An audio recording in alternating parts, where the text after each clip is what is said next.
আসসালামু আলাইকুম ভাই। ওয়ালাইকুম আসসালাম।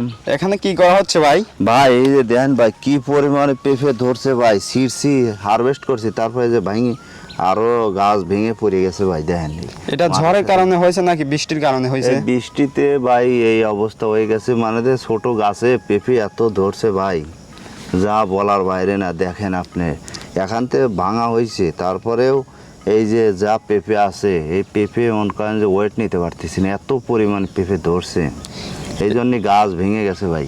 এই দেখেন এইটা এই অবস্থা, এদের পাশে গাছ ভেঙে গেছে। দেখেন এই যে গাছটাও কিন্তু হেলে গেছে, আজকে খুঁটি দেবো ভাই।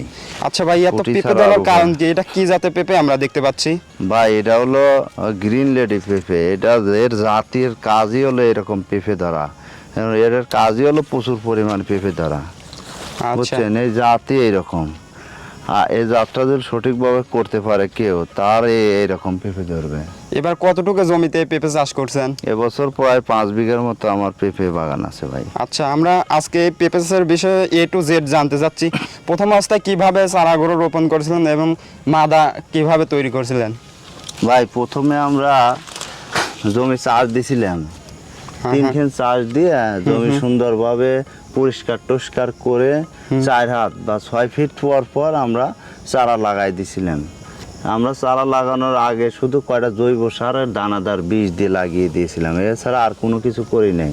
চারা লাগানোর 12 থেকে 13 দিন পরে আমরা রাসায়নিক সার দিয়েছিলাম, যেমন urea, TSP, potash, gypsum, zinc sulphate, boron.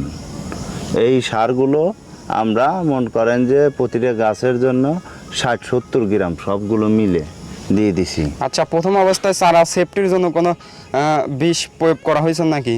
হ্যাঁ, গাছের যাতে পচন না আসে, চারা লাগানোর পরপরই সাথে সাথে আমরা মাটি পানির সাথে টাইকোডার্মা বা টাইকোয়াস্ট এই দুইটাই আমরা প্রয়োগ করি। মনে করেন যে পানির সাথে মিশিয়ে গাছের গোড়ায় দিয়ে দিলে তাহলে আর পচন আসে না। আপনার এটা কি কোন জাতের পেঁপে চাষ করছেন? এটা গ্রিন লেডি ভাই। একটা গাছ থেকে কত কেজি পরিমাণ পেঁপে পাওয়া যেতে পারে এই গ্রিন লেডি পেঁপে থেকে? সর্বোচ্চ আপনি 150 কেজি ফল পাইতে পারেন। 150 কেজি না? জি, বছরে। মাশাআল্লাহ, চমৎকার। আমরা আপনার বাগানে একটু ঘুরে ঘুরে দেখি।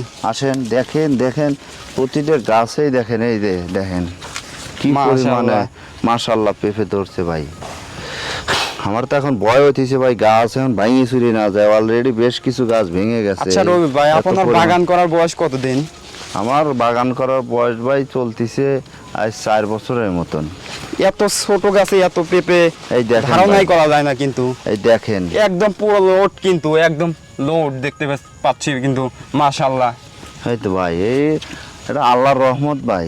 আর অবশ্যই জাতটা ভালো রাখতে হবে, যেমন বলে না যে কবি বলেছেন যে আমাকে শিক্ষিত একটা মা দে, আমি একটা শিক্ষিত জাতি দেব। আর ফসলের ক্ষেত্রেও আপনি সঠিক জাত বা সঠিক বীজ যদি আপনি নির্বাচন করতে পারেন, অবশ্যই আপনার জন্য এরকম ফল বয়ে আনবে। আচ্ছা রবিউল ভাই, আমরা এই পেঁপে চাষের এই পেঁপের আমরা বৈশিষ্ট্যটা জানতে চাচ্ছি আসলে। আচ্ছা আসেন আর একটু দেখাই আর বলি। এই দেখেন আপনার প্রতিটা গাছে কিন্তু একই রকম, দেখছেন হয়তো মাঝে মধ্যে- মাশাআল্লাহ, এই যে একদম ছোট গাছে কিন্তু পেঁপে হ্যাঁ, ধরছে। দেখেন, এই কি দেখেন। পরিমাণ পেঁপে এখানে, কত কেজি পেঁপে হতে পারে? এখানে ভাই বেশি হবে না, 20 কেজির মতো পেঁপে হবে। ছোট গাছ তো 20 কেজি এই মুহূর্তে হবে, হারভেস্ট করা যাবে। দর্শক ধারণা করতে পারছেন এত ছোট গাছে পেঁপে ধরছে? হ্যাঁ, আমারও এরকম প্রতিটা গাছেই কিন্তু পেঁপে।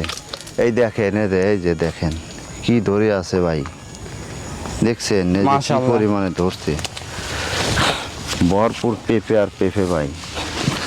আল্লাহ এটা রহমত ভাই, তাছাড়া সম্ভব না। এই পাশে দেখেন, এই যে দেখছেন ভাই, মাশাআল্লাহ, এই দেখেন চমৎকার। কি পরিমাণে, এই দেন উপর থেকে নিচ পর্যন্ত একই রকম পেঁপে আর পেঁপে। তো এর বৈশিষ্ট্য বলি ভাই, এটা হলো গোল এবং লম্বা, হ্যাঁ, এবং আরেকটু লম্বা হয়। 3 ধরনের পেঁপে হয় এই জাতটায়। আর এটা একদম গোড়ায় থেকে পেঁপে ধরে, এবং প্রতিটা পেঁপের ওয়েট আপনার 1.5 থেকে 3 কেজি পর্যন্ত, 2.5 কেজি পর্যন্ত পেঁপে হয় প্রতিটা পেঁপের ওয়েট। এবং শেপটা খুব সুন্দর এবং বাজারে প্রচুর চাহিদা আছে। আর এই পেঁপে সবজি হিসাবে খুবই উপযোগী, এবং এই পেঁপে খাইতেও খুব টেস্টি, মচমচা হয়।